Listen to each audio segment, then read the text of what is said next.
Thank you.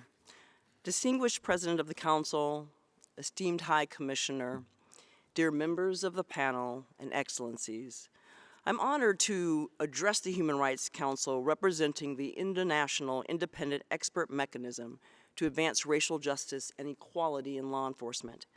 To date, the mechanism has produced 4 thematic and 5 country visit reports, held 4 annual sessions, transmitted 15 letters to member states on specific incidents and situations, among other activities you can find detailed in our annual reports.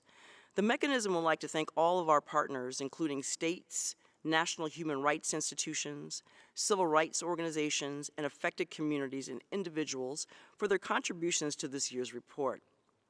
It was through their participation in the call for inputs and the discussion held during our annual session last May, resulting in our current report.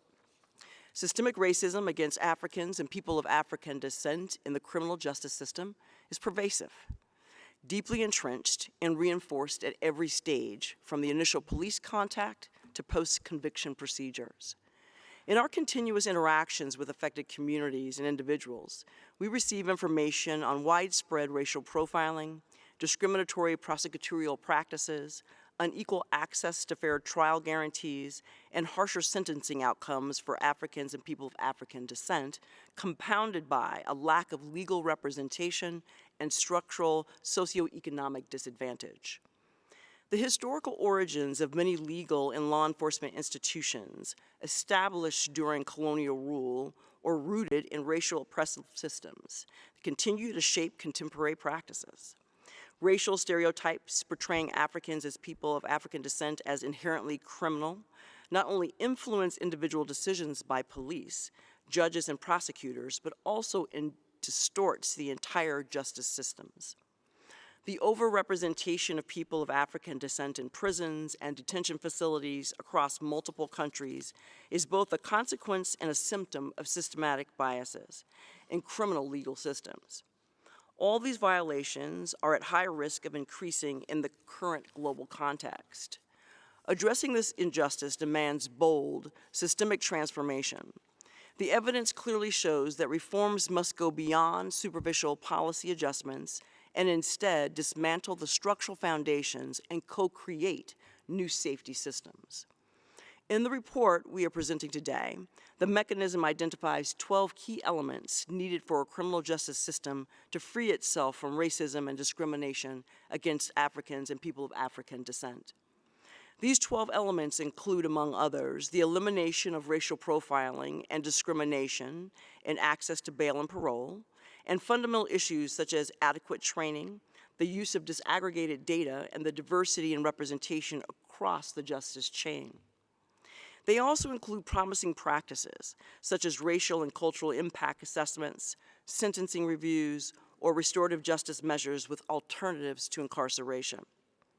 Further recommendations, such as shifting away from old narratives supporting policies that continue the war on drugs and adopting instead a human rights-based public health approach to drug policies, and also to incorporate, it was also incorporated in our report.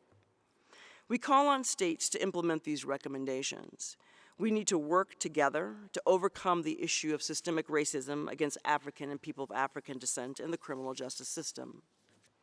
Mr. President, we would also like to thank Belgium for their genuine cooperation extended through our country visit conducted in June of this year.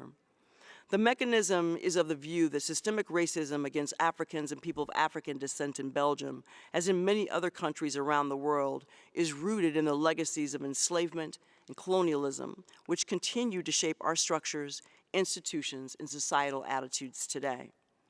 The denial of the existence of systemic racism by some is compounded by the amplification of racist and xenophobic rhetoric and the persistent portrayal of Africans and people of African descent as outsiders.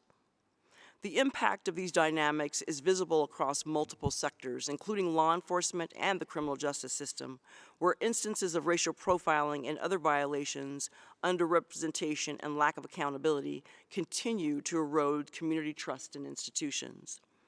The mechanism expresses satisfaction at the willingness of the Belgian officials to engage in dialogue and to cooperate with us.